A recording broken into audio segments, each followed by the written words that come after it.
When I was a kid, anytime I'd hear one of these stories about someone who had fought off a shark by like poking him in the eyes, or fought off and killed a bear with like a tent pole, the only feeling that went through my bones was jealousy. I fantasized probably a little too often about having my own hardcore wilderness showdown experience. 4 years ago, Mother Nature decided she was long overdue to call my bluff. I've done a fair bit of backpacking, and in 2012, I went on a 5-day solo camping trip, and right from the first day, it was a pretty remote area, and right on that first day, I got attacked by a dog, like a big...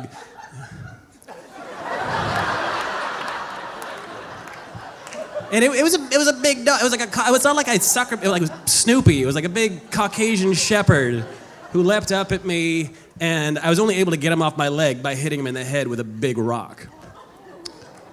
He was a man-eater. The second day, I barely escaped up a tree after being chased just vengefully across a field by a cow, which is emasculating. But finally, the third day, things calmed down a bit, and I had a beautiful hike. I came over this 11,000-foot pass, and I put up my tent next to a little stream, and there's a glacier off behind me, and a tumbling valley in front of me, and I fell asleep in tranquil bliss until 1 o'clock in the morning, when I awoke to the distinct sound of something sniffing at the back of my head. My tent doesn't have any windows, but there was a full moon, so I could see the crisp silhouette of anything that was within about a foot or two. And so lying there, wrapped securely in my sleeping bag like some kind of alpine burrito, I turned my head back and I stared at the unmistakable head, no more than a foot away, of a wolf. And I pulled some kind of like weird yoga inchworm move backwards that I got back and I reached into my tent pocket and I got out my knife. Unfortunately, this isn't like some Rambo 14-inch blade with a blood gutter down the side. It's a 3-inch fold-out knife that I think can most menacingly be described as pointy.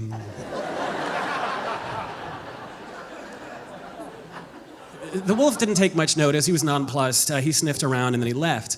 But I was convinced he could come back at any minute and attack, so I started digging through my backpack quickly. And I push aside my sleeping pills, which I think I might use as some kind of roofie for the wolf. I push aside the 10-inch pot lid that might serve as a tiny shield to go with my tiny spear. And I go straight for my bug spray, which I realize doesn't sound that threatening, but it was 75% DEET. And my theory is that would be like mace in a wolf's eyes. So the plan becomes, if he comes back and tries any rough stuff, I will empty that bottle in his face, just, like there's this pump action hell. And then just start driving my knife into his chest until one of us is dead. About 10 minutes later, my heart sinks when I hear footsteps crossing the stream. And then my heart sinks exponentially lower because I'm pretty damn sure I can hear a lot more than just one animal's footsteps coming across, which just seems unsporting. But for a good 15 minutes, I don't see anything. I just hear all this scuffling about. And then I see a shadow getting darker as it approaches the tent. And it's a low tent, but there's a wolf that is the height of my tent. And he starts pacing around. I can see the muscles in his shoulders move. I can see his head bobbing as he sniffs the circumference of the tent. And then on one of his laps, he turns his whole body and he stares exactly where I'm sitting with my knife and my bug spray. My spine just melts, and I start shaking, and the silence is only broken by the sound of claws on nylon as he begins pawing at the tent, and the whole thing shakes like a tiny sailboat in a storm. And then he lowers his head, his ears go back, and he lets out a barely audible but terrifying and lingering growl. there's a chance that I'm gonna die tonight. Horribly. And no one will hear me screaming, and no one will know what happened. And in that moment, a tiny voice in my head asks a really peculiar question, which is, do you want the wolf to attack? Because then you got an opportunity for that hardcore wilderness showdown and you wanted so fucking bad as a kid. And immediately, I have 3 realizations in very quick succession. Number 1 is that for every, badass man versus nature story that someone's relaying to Matt Lauer, there's got to be at least 20 people sitting around the bar telling about the time they found a dismembered body in the woods. And number 2 is that I have never in my life actually fantasized about fighting off a wild animal. I fantasized about telling people the story about how I fought off a wild animal. That's a very different thing. And number 3, torn apart by wolves would be an amazing epitaph. And I'm imagining my gravestone and thinking, that would be pretty badass, actually. And then I actually imagine what that means. And I imagine, how is this really likely to go down? And I imagine the wolf's gonna attack, come through the nylon, I'll spray or stab, but he's gonna go right past that.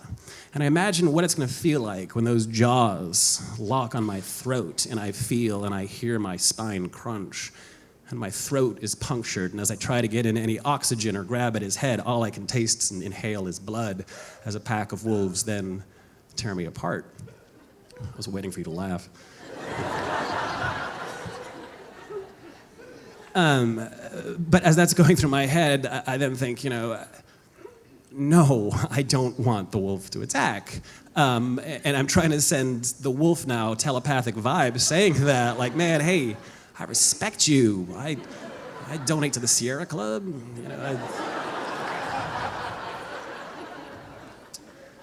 And the wolf lets out a little grunt as if he's listening to my internal dialogue and thinking, you are such a pussy.